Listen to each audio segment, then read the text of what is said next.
Okay, folks, good morning and welcome to Swing Trading Today. This is Bob Desmond, and it is, I'm a little bit late, 5:01 in the AM, Eastern Standard Time, March the 10th.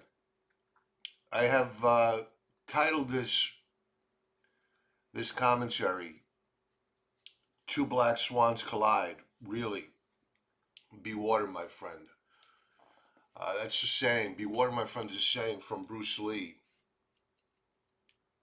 where he spoke about when you pour water into a cup, water becomes the cup.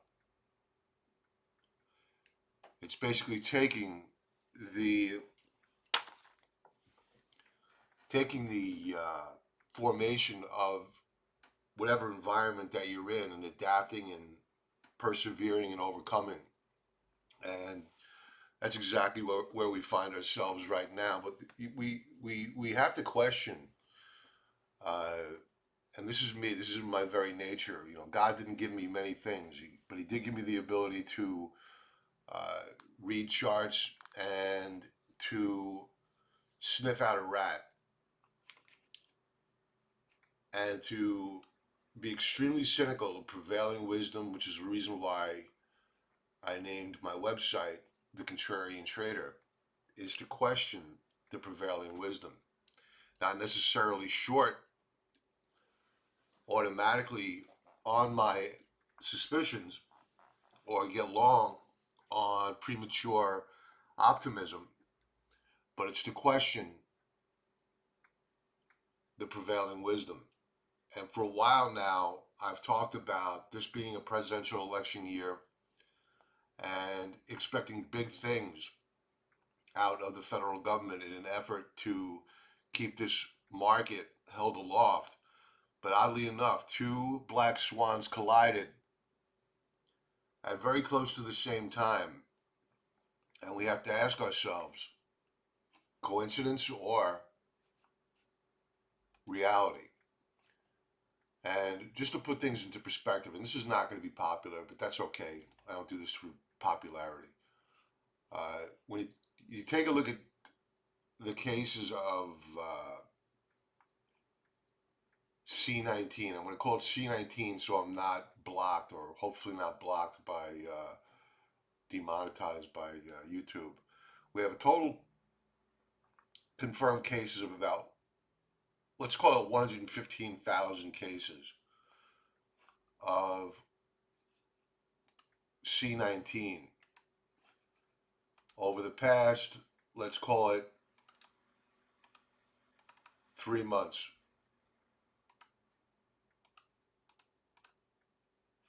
That's 38 cases, let's call it 39,000 cases per month, of which the majority of them have recovered or are recovering. The elderly, unfortunately, are being disproportionately hit. That's not a huge number. It's not a huge number. And yes, when you have images of cruise liners, it's very emotional and it pulls at your heartstrings. But you have to wonder, is this being blown out of proportion? Now, when you take a look at the limitations on freedoms, and again, I know this is not popular and it's conspiracy theorish, but we'll see in a few months in hindsight whether or not these predictions or these uh, bits of cynicism were worthy. Another bit of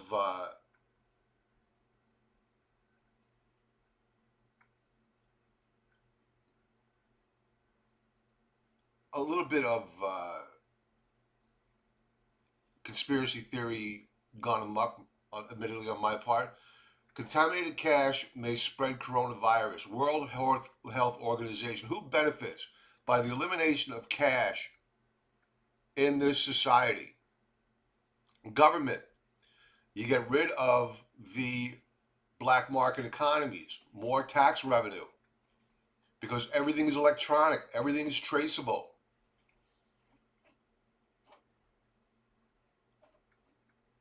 And then you fast forward to, and again, this is coming from a guy that is certainly no uh, doctor or PhD. This is just some dude that is pretty good at technical analysis, pretty good at reading the tea leaves, talking BS for the most part right now until some point in time, as I'll pull this video out in the coming months and I'll say, this is what I had to say then. Then you fast forward to the recent events between the Russians and the Saudis. Russia, Saudis squabble over oil strategy, but the real battle is with the U.S. This is not being talked about. This, and you have to take your hat off to Putin. This guy saw a junk bond market in the United States ripe for a torpedo below the waterline. And we have spoken about the weakness or the threat that there has been to the junk bond market for quite some time. And then when you take a look at the valuation, here's the junk bond market. Cratering. This is a monthly chart. Cratering. And probably only going weaker. Then when you take a look at the Dow Jones Industrial Average and how expensive it is and how extended it was,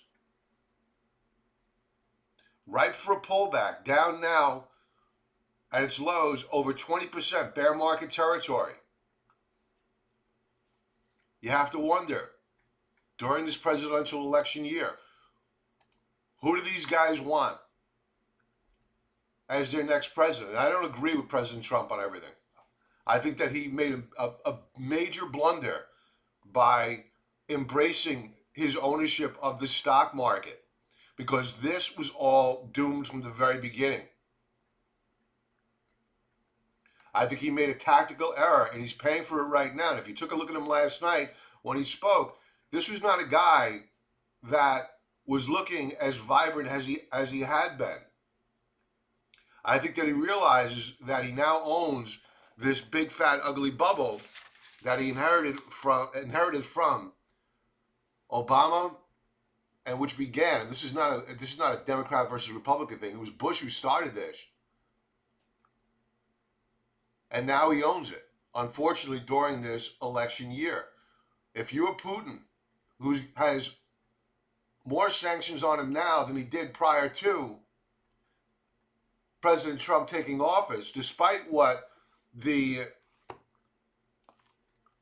conspiracy theorists on the Democratic side of the aisle said during the impeachment hearings, who do the Russians stand to benefit from having Bernie Sanders or Biden in office or President Trump? Go figure. Look at the facts. So, two black swans, I'm not buying it. Not at the same time. One man's opinion. Let's get to the charts. Okay, so last night, this is the NASDAQ 4-hour chart. Last night, the president came out, and again, he looked horrible. Absolutely horrible. And he alluded to the fact that there would be a payroll tax cut, and that would be very, very good. Except he's got one problem, and that's Nancy Pelosi. And they are not on speaking terms. So we'll see whether or not that gets pushed through. It's certainly not in her best interest to play bipartisan sportsmanship with the president. But the NASDAQ this morning is up nearly 4%. It'll probably head up higher. I don't think there's going to be an announcement until later on this afternoon. So expect a lot of volatility today, folks.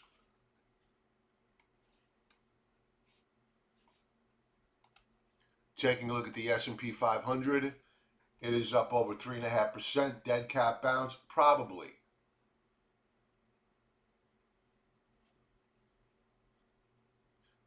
It looks as though we are filling some gaps here this morning in the pre-market. Right now, this is a tradable bounce. This is not an investable bounce. It won't be an investable bounce until at some point in time in the future, we pull back and do a retest of the recent lows. So if you're buying now and you're buying for a longer term investment, expect to be made to feel a bit foolish in the future because you're going to get a pullback and a retest. That's how bottoms are put in. It could be a higher low. It could be an undercut double bottom. You normally don't get that on an index. Normally you get a retest of lows, a higher low, and then a move higher. Taking a look at, where's our Russell?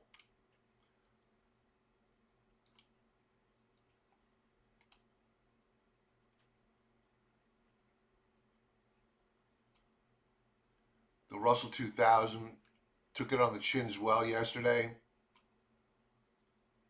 but I'm sure we are bouncing back.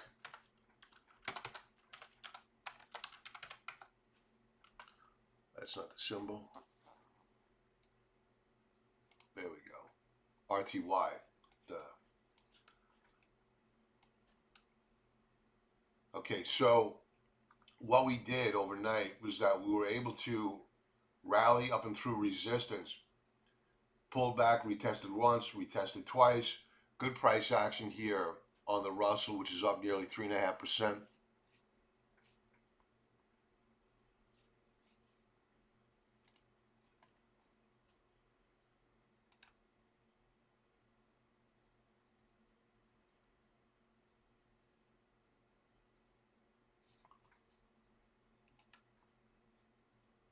Let's take a look at crude oil futures.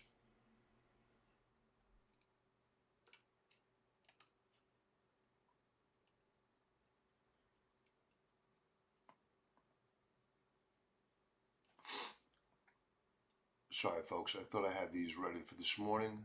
I must have rebooted and lost all my symbols. Crude popping up about 4.4%, holding the $30 per barrel mark, well below the break-even price per barrel for the frackers. So we have to expect, absent a major bailout of the fracking industry, some frackers going out of business.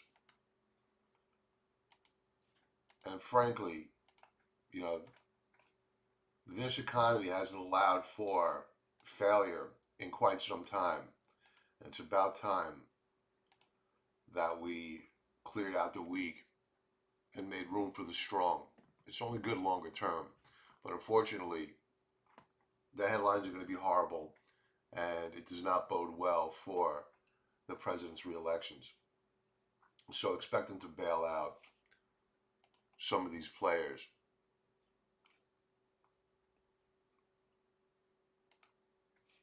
The dollar,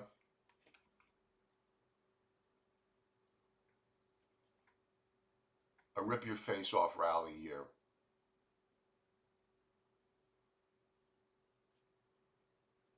Which is shocking. We have taken back pretty much all the losses from the open on the 8th. Amazing.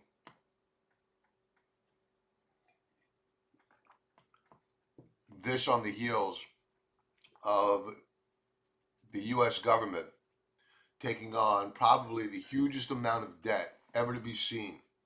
Because they may be cutting the payroll tax, and that sounds great, but somebody's got to finance that. Those Social Security checks are still going to go out.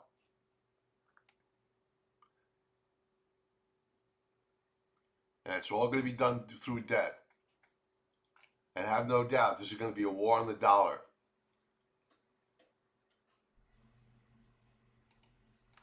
Let's take a look at Bitcoin.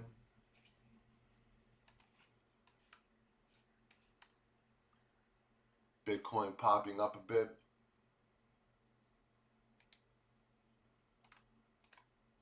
up just shy of 3/4 of a percentage point.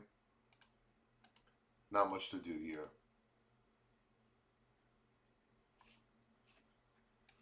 So much for store of value. What else?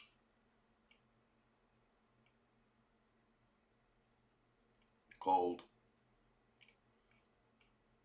Now, I was talking to members last night on Market Wrap about gold, in particular the 1 and 4 hour chart. And while I was doing that commentary, we were looking pretty good. That was right here. And I pointed out that, let's go to a 1 hour chart. I pointed out that I had some concerns with regards to a head and shoulders formation forming on gold. Here you have your left shoulder, head, right shoulder. Here's your 45-degree neckline.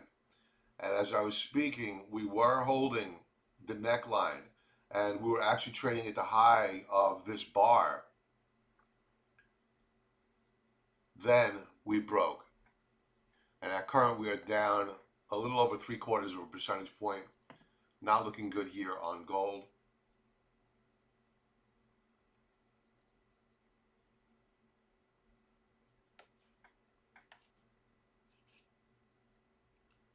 So if you're looking to buy gold, now is not the time.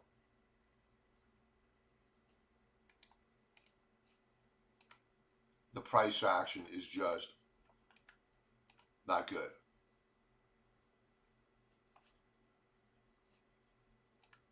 Too much demand for liquidity, taking a toll on gold, the miners, to a lesser extent silver. Silver did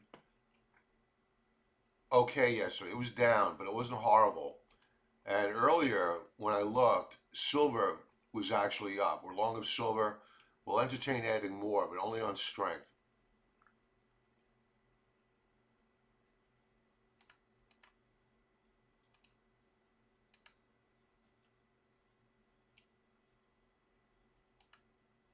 Yeah, it's still up. And it recaptured support here. So silver looking good. Rough morning yesterday, but it managed to rally back. So silver relative to gold looking far better, at least this morning.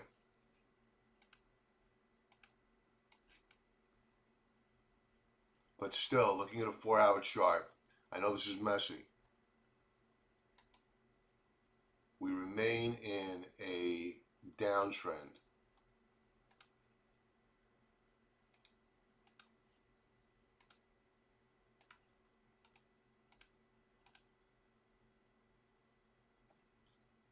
So if you're looking to buy, I would be a buyer on a rally in the close above 17.25 on spot silver.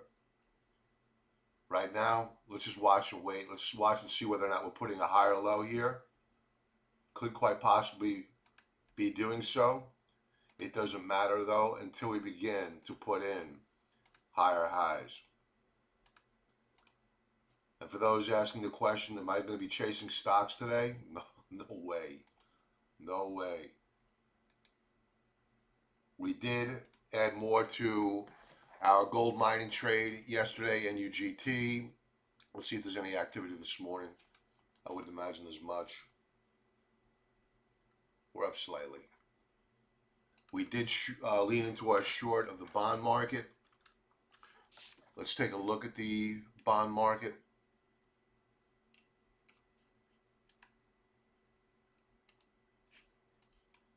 And you can see that is beginning to pay dividends now. We're really coming off the highs, which were unsustainable. This is the 10-year. We shorted the 20-year. The charts look the same here.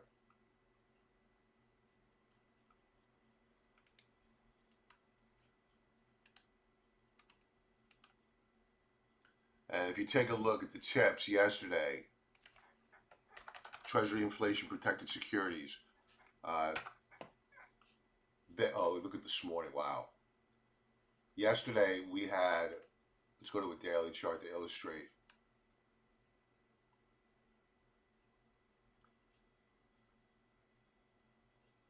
a very bearish day. Today, an outside reversal day. Actually, this is yesterday. Sorry, this is yesterday's price action. These aren't open yet. An outside reversal day yesterday. I was wondering why it looked different. Outside reversal day yesterday crushed. 120. Let's go to a 4-hour chart, see if there's any activity. All right, no change from yesterday's close. So the tips getting annihilated in this deflationary environment. The question is, when does inflation rear its ugly head? With a lot of cheap money out there, companies not producing goods or producing far less goods, and people hoarding. So at some point in time, you're going to see inflation rear its ugly head.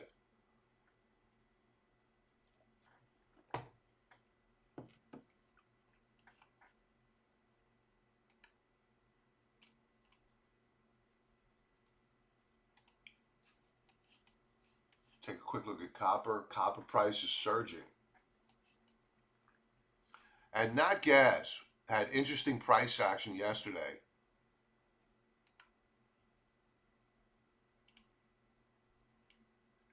So interesting, we need to start taking a look at nat gas as a possible long trade.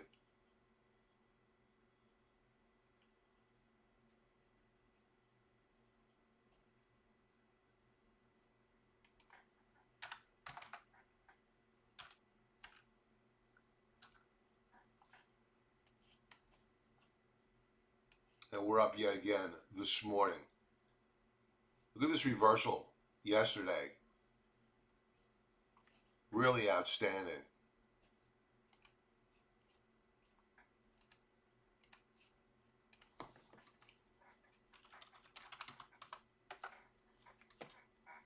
Here's UGAZ on a monthly basis, and it is up on the month.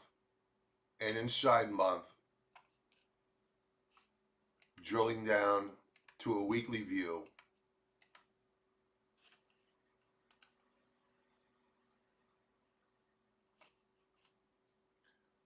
the UGAZ is up over 17.5% on the week. Bullish key reversal week.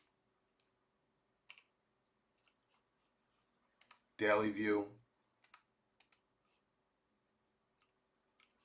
RSI, higher lows. Stokes, probably putting in a higher low here. Yesterday, a beautiful, I mean, this is absolutely stunning. A beautiful bullish key reversal bar. We're still in a downtrend. We have not broken out yet, at least on a daily basis. Great volume yesterday. So this is the markets sending you a signal, especially during a major sell-off in energy. You see a rally in nat gas. That's really good stuff. So we'll be watching nat gas as a possible long in the coming days. And with that, folks, I'm going to sign off. Everybody have a profitable trading day. Members, I'll talk to you later on today. Be well.